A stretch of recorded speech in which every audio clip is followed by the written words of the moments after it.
Calling, then you stop calling. I'm not used to hearing the sound of silence. Your lips have been silent.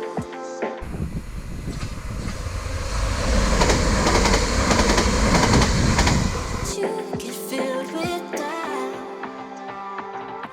Don't go thinking love is lost. We don't have to watch it fall. We can put back together our hearts, yeah. Don't be scared, just take my hand. So much we can't understand. Did you get filled with doubt? So easy to give it all up when it gets a little tough. But just hold on to me. But just hold on. So what exactly am I doing on a train platform? Well, this is the new Thanet Parkway station. It's just been opened. It's a £48 million project. I'm sorry. What? A £48 million project. And it's to mainly serve high-speed trains going up to London. So it's just been finished, just been built. It's rather nice, really. So I'm actually standing now in one of the new shelters. There's another one, the other side, the other platform from me. Different types of lights. They've got like fluorescent lights in here, which is daylight, and then warmer lights outside. But the whole place is lit up like a Christmas tree, which is quite nice. It means it's safe, which is a thing train stations should be, especially one like this, which is an unmanned station. So this station, you buy your tickets downstairs on the automatic ticket machine, come up here, get on your train and go. The downside to this station being unmanned is there's no toilets. So there's a lift for elderly and disabled people, but there's no toilets for elderly, disabled people or children, which is a little bit annoying. I think that's a bit of a missed opportunity. Should have put something in really, but if it's unmanned, there's nobody to look after them.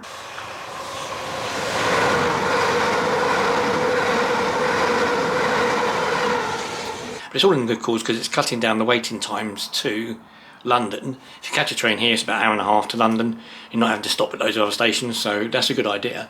I wouldn't say it's overly friendly for the poor environmentalists.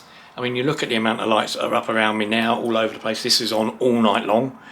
The station's got two platforms, one east, one west. Both of them go to London in the end. But to put them in here, they had to knock down a hell of a lot of trees, because what was here beforehand was a bank with trees on it. The train line has always been here, but the trees were here previously, over the back there. They cut some oak trees, and all some very nice trees and things had to be cut down. So as I said, the station has two sides, obviously.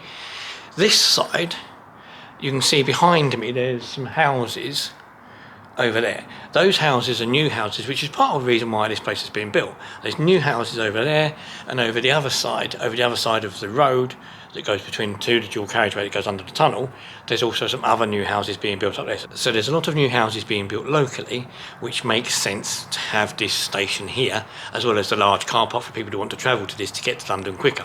There is a downside, again, part of that environmental issue I was mentioning, in the people that live behind me here, new houses here, and there's a load of houses over here, have no access to this side of the station. To get to the station, they have to come in over the other side, go through the tunnel, walk around here, go in this lift here, which is just here, and go up to this platform. Or if they want to go to that platform, whichever way, to get to this side of the station from the houses, which are probably only a couple of 100 yards away, they've got to get in their car, drive from their house, down a road, under a bridge, up to a roundabout, along the dual carriageway, up to another roundabout, round the roundabout, all the way back down the dual carriageway, back into the car park for this station.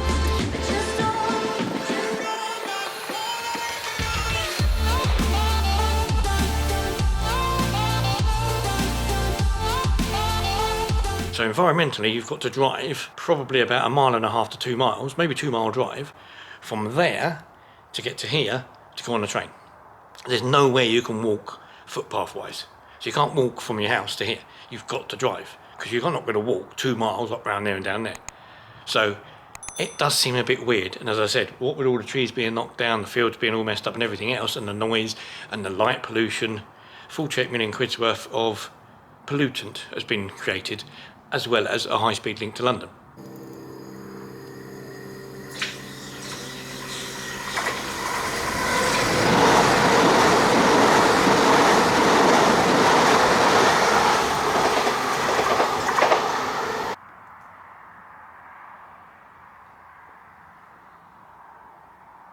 And also the new station isn't without its problems. There was a few delays getting it built. One of the delays was due to the length of the platform.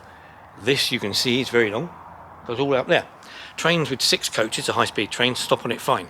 Trains with 10 coaches or 12, where there's 2 high speeds together, don't actually fit. They actually go out of the end, which is not very clever, because it tells you if you're stopping at Surrey, which sometimes these trains do, you've got to get on the front 2 coaches because the front of the train fits into Surrey. The rear doesn't. Here, the front of the train goes over the end of the platform, so you can't get in at the front. The front 2 coaches, when it's a 10 or 12 coacher, they go over the end of the platform. You can't get on it. You can only get on from about the 3rd onwards. So you've got to get on, wander down to the front to be able to get back off at Surrey. So yeah, the platforms were supposed to be long enough for a 12 coach high speed train. They were thinking of extending them, but the money, obviously it was 48 million quid to build it in the first place, and to extend it would have cost a lot more, so they didn't bother. But it does mean that the trains don't actually fit the platform properly. Not the really long ones, which you do get quite a few of every now and then.